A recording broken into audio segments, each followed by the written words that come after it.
last podcast, I've done some songwriting. But you know what? This ditty isn't about that. It's about the president's biggest problems. And I asked some guys in country hats. Brad Paisley. Well, there's the dog. Now, if you're not a country fan, don't despair. I had a NASCAR guy in my office. You know, the one who does flips in midair? Look at that, you can hold it like this and spin. That's where they're putting the new cameras now. I don't know if they told you. And then, why does your sweetie stop by to see thee? I only see mine when it's bank paper signing time.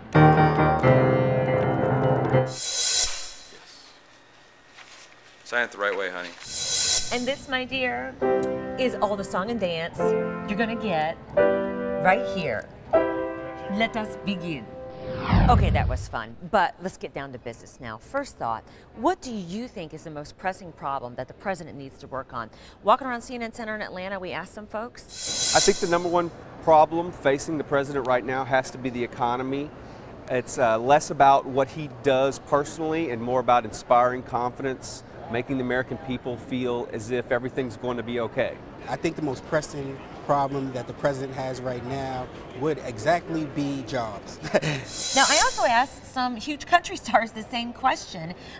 Pardon the background noise. It was dark in there and people were chatty. But go ahead, fellas. The president's most pressing problem. Brad Paisley. Well, there's the dog.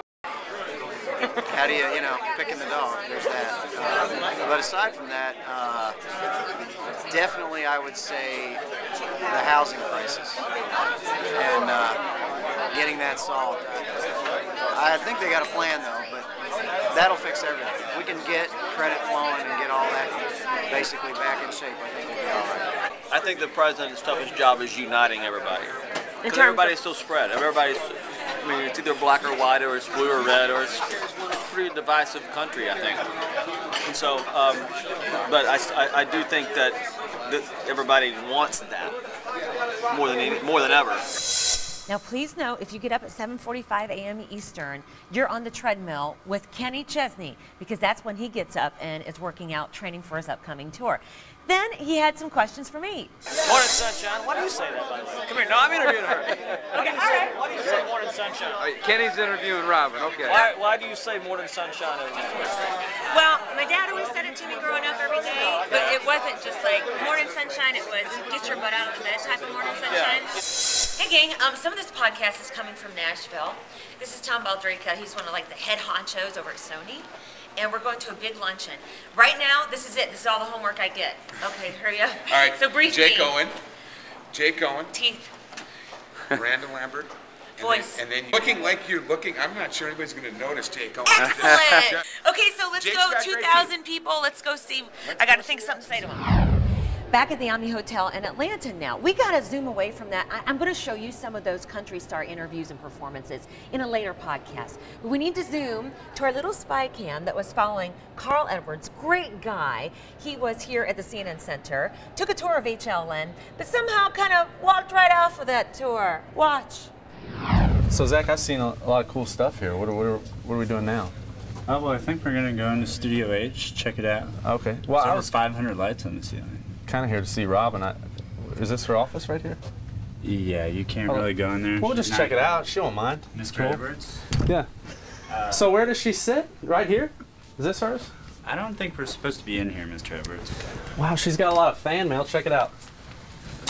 This is from Tony Moore to Robin Meade. Isn't it opening someone else's mail? I probably shouldn't open it, huh? I'm just going to hang out here at Robin's desk. You know her password? Try morning sunshine. Morning sunshine. Let's see what we get with morning sunshine. She changed it on me because she used to just invite me over all the time. She told me just get on anytime. All right, well, this must not be her desk actually or something. Usually I can just get right in, log in, use her internet. So anyway, all right, well, what else you got, Zach? Yeah, we gotta go. Security's coming. Okay, all right, all right. See that? You can hold it like this and spin around. That's where they're putting the new cameras now. I don't know if they you can actually turn a little. I have a small recording studio. You have a lot of stuff. You're a pilot? Yep. I got lots of things. Yeah, you do. Well, I was broke for so long that when I started making money, I was like, oh, I'm gonna get all the stuff I wanted to get. Well, no, actually, in all seriousness, has it been fun to be a part of, it has really surged into popularity, and it has to be kind of exciting to be a part of that.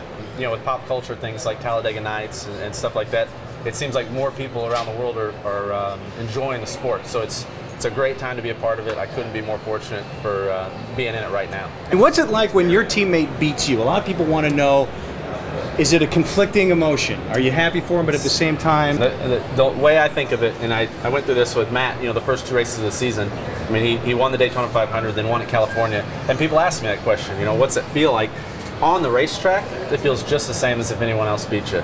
But then afterwards, you can go over there and be happy for the guy because we're all part of the same team. And so in the moment, it's no good. Afterwards, you can deal with it a little better because he is your teammate. When you drive in regular traffic, do you look at everybody else and say, amateurs?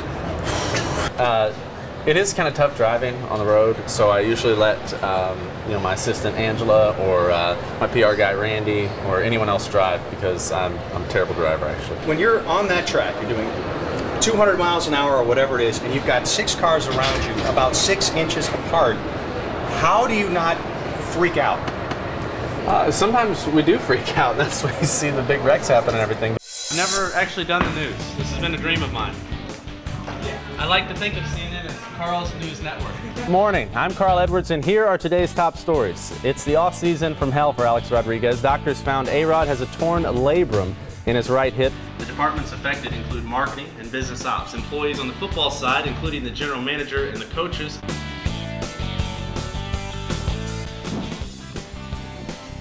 Cool. Thanks, man. Yep. Awesome. Appreciate it. Be careful, there's small parts to choke. It's 9:52 in the morning. See the clock? And we just got done basically with the show.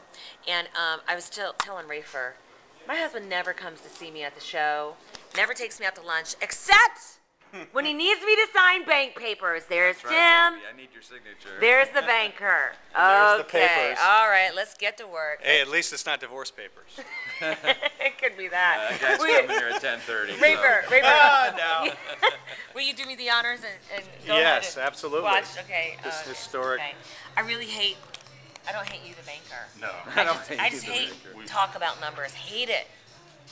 Okay, that's a So big where are you step. taking her for lunch? Wait a Tim? minute. Do I have to sign Actually, all I that can't crap? take her for lunch. That's why she says we have like an 8-minute window right now to sign these documents, and then she's got to go do something else. Podcast. Podcast. Which you'll see. This will be on the podcast. Because you're the hardest working woman in show business. I'm crazy. That's what Are you it is. buying Michael Vick's home?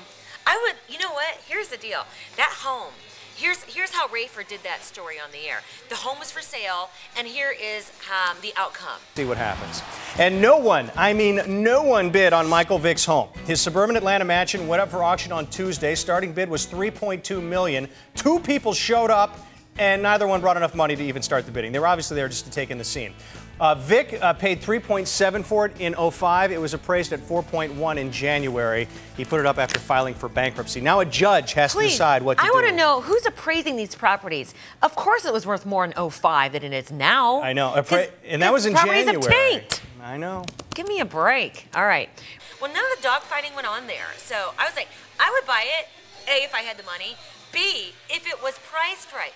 Who in their right mind priced it at? What was it, Rafer? $4.1 million is what it was appraised at in January. He paid $3.7 million for it in 2005. And now the opening bid was supposed to be $3.2 million was the opening bid. Yeah. And nobody, not one person, bid on it. Yeah. So who in their right mind put an auction that high up? No wonder it didn't sell. Now you put it in a respectable area, like price-wise. Right. Then people will come. Right. What do you think a respectable What would area you is? say? $750. Yeah, right. Anyway. Okay. Bye. Yeah, right is correct, huh? Here's a teaser for next week's podcast. Chuck Wicks tells us how to do the waltz. Now stick your pelvis into my pelvis. And one viewer has a question for Jen about her hair. What is the deal with Jennifer's hair about 5:15 every morning? Well, we'll ask Jen herself for the answer. Oh, she'll have something to say. So that's next week. I'll see you in the morning. Deal? Deal.